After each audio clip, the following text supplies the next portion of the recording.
નમસ્તે મિત્રો, આપ જોઈ રહ્યા છો ભારતીય જનસંદેશ સમાચાર। હું છું દિનેશ કુમાર બાબરિયા, ભાવનગર। કાશ્મીરને હિમાચલથી સફરજનની ભારે આવક। હાલમાં ગોંડલ યાર્ડમાં સમગ્ર ગુજરાતમાં સૌથી વધુ સફરજનની આવક શરૂ થઈ ગઈ છે। રિપોર્ટર જયદેવ વી મંડીર। આપણે જ્યારે ગોંડલ એપીએમસીની વાત થતી હોય ત્યારે આપણે એક શબ્દ બોલીએ, સમગ્ર ગુજરાતમાં નંબર 1, સમગ્ર ભારતમાં નંબર 1। તો ગોંડલ એપીએમસી ભારતમાં અને ગુજરાતમાં નંબર 1 શું કામ બોલી શકાય?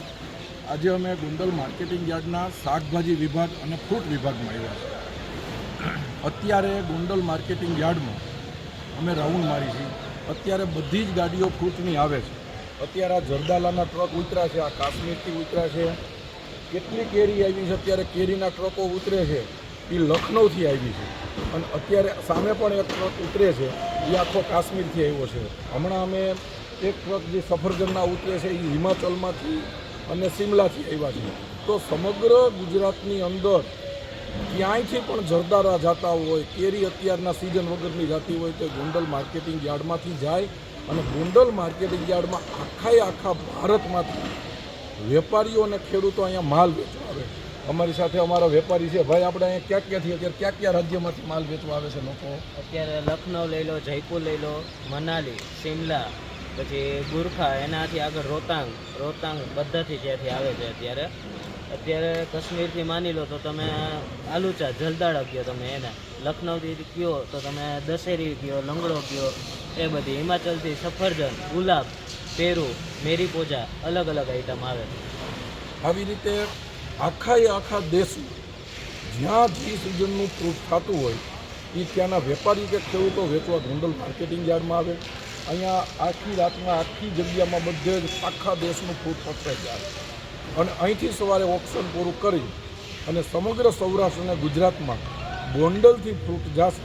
અને આ ગોંડલ માર્કેટિંગ યાર્ડ ઉપર જે વેપારીઓને અને ખેડૂતોને ભરોસો છે એને હિસાબે ગોંડલ માર્કેટિંગ યાર્ડ સૌરાષ્ટ્ર અને ભારતનું નંબર 1 માર્કેટિંગ યાર્ડ। ગુજરાત સરકાર કૃષિ બોર્ડ દ્વારા પ્રાકૃતિક ખેતી કરતા ખેડૂતોને પ્રોત્સાહન મળે એના માટે આવા એક પ્રાકૃતિક સ્ટોરનું આયોજન કરવામાં આવ્યું છે ગોંડલમાં।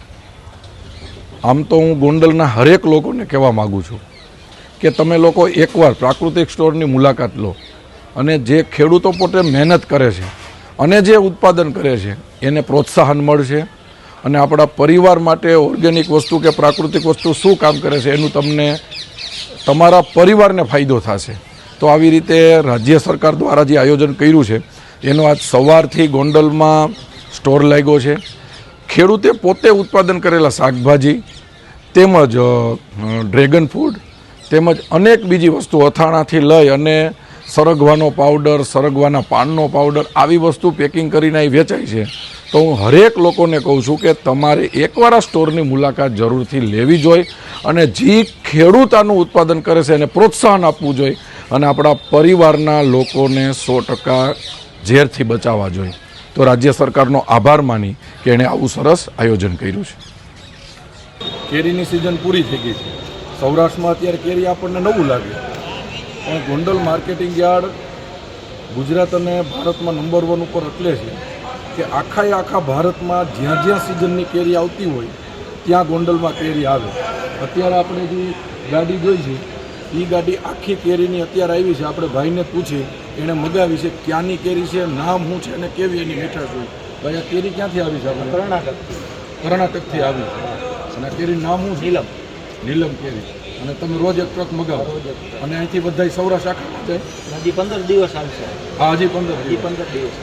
અત્યારે સૌરાષ્ટ્રમાં ક્યાંય કેરીનું નામ નથી। આપણી કેસર કેરીની સિઝન પૂરી થઈ ગઈ છે, પણ ગોંડલ માર્કેટિંગ યાર્ડમાં કેરીની સિઝન ક્યારેય પૂરી થતી હોતી નથી। અમારા વેપારીએ કર્ણાટકથી ગાડી મગાવી છે, અને આ કેરીનું નામ જેમ અહીંયા કેસર કેરી ફેમસ છે એમ આ કેરીનું નામ નીલમ છે। તો કર્ણાટકની નીલમ અત્યારે સૌરાષ્ટ્રના લોકોના રસોડા સુધી પહોંચાડવાનું કામ અમારું ગોંડલ માર્કેટિંગ યાર્ડ કામ કરે છે। અને અત્યારે અલગ કેટલી પ્રકારની કેરી આવી છે, એમાં આ કેરીનું નામ નીલમ છે, કર્ણાટકથી આવી છે, અને અહીંથી સૌરાષ્ટ્રમાં ઘરે રસોડા સુધી હજી કેટલો સમય સુધી કેરી આવે? 15 દિવસ। હજી 15 દિવસ સુધી સૌરાષ્ટ્રને નીલમ ગોંડલ માર્કેટિંગ યાર્ડ પૂરું પડશે। અત્યારે ગોંડલ માર્કેટિંગ યાર્ડના આપણે ફ્રૂટ વિભાગમાં છે। ગોંડલ માર્કેટિંગ યાર્ડની જે આપણે વાત કરી ત્યારે આપણે ગુજરાતમાં અને ભારતમાં નંબર 1 ઉપર બોલવું પડે. શું કામ એમ કે આખા દેશનું ફ્રૂટ ગોંડલ માર્કેટિંગ યાર્ડમાં દરિયાની જેમ છલકી જાય છે. આપણા વેપારી આપણે સાથે છે. અત્યારે અમે દાડમ જોઈશું, 1 નંબરના નંબર 1 ક્વોલિટી દાડમ જે આપણા રસોડા સુધી પહોંચે છે એ ગોંડલ માર્કેટિંગ યાર્ડમાંથી સૌરાષ્ટ્રમાં અને ગુજરાતમાં જાય છે.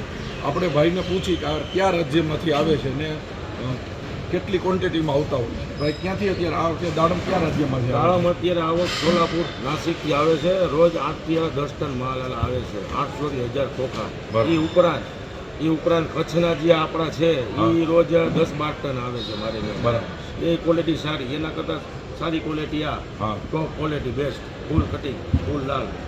તો સોલાપુરના ખેડૂતોએ ઉત્પાદન કરેલા દાડમ અને કચ્છના ખેડૂતોએ ઉત્પાદન કરેલા દાડમ રોજના 25-50 ટન દાડમ ગોંડલ માર્કેટિંગ યાર્ડમાં આવે છે.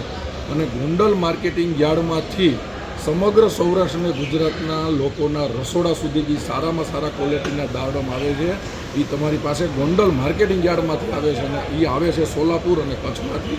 તો આવી રીતે ગોંડલ માર્કેટિંગ યાર્ડમાં આખા દેશમાં જે ફ્રૂટ ઉત્પાદન થાય છે એનું બલ્કમાં નિકાલો ક્યાંય હોય તો એ ગોંડલ માર્કેટિંગ યાર્ડ છે. અમારા વેપારી અમારું ગૌરવ છે.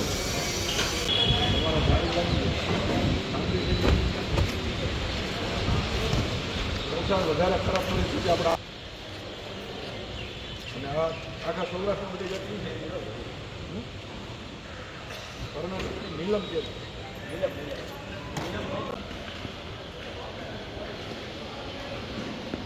આ